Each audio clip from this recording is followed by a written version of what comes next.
So just a quick public service announcement.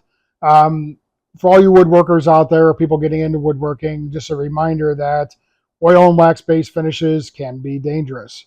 Um, Now, we've seen a lot of videos, some showing examples of what happens when you leave oil-soaked cloths or rags laying around. You've got some videos trying to debunk that. So I'm just going to tell you from personal experience. Take a look at this. So it looks like a piece of burnt toast, right? But what that actually is a little sponge that I use to apply a finish, a hard wax finish. And thought I was being kind of smart because I hadn't seen anything that said hard wax finishes were dangerous. Oil-based finishes, yes.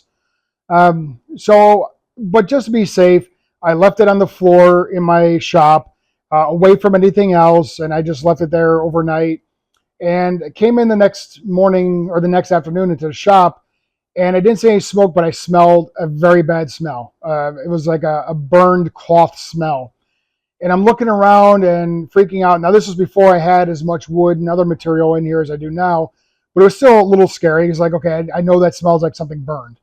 I looked around, couldn't find anything. I went about my day, making some stuff, and walked past a spot on the floor where I saw that sponge and noticed that it was really darkly charged. So we got lucky that night. So it was heating up. It did get to the point of charring that sponge. And since then, I've been very careful about what I do with my rags and and anything I use with oil or hard wax finishes.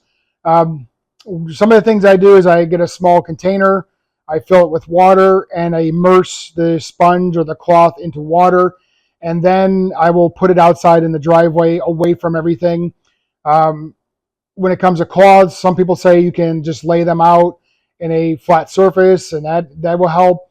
I don't take the chance anymore. Ever since that day, if there's not water involved, then I'm not doing it. I put it in water.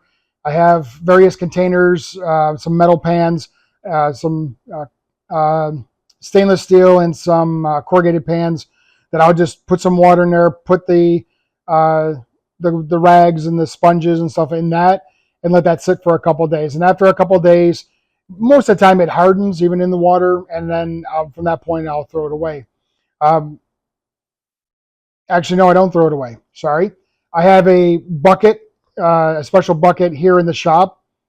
That's this bucket here, and it has a couple things. Number one, it seals.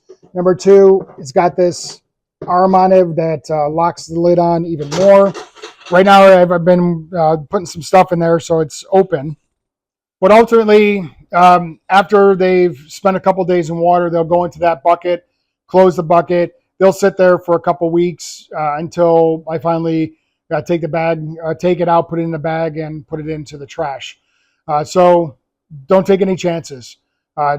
Any brushes, any sponges, any rags, anything you use for hard wax and oil-based finishes, make sure you dispose of it properly and carefully, and keep yourself safe. Keep your shop safe. You don't want to be one of those guys that left it for one day or forgot it and wake up in the morning and your shop is gone. So hope this helps. Take care. God bless.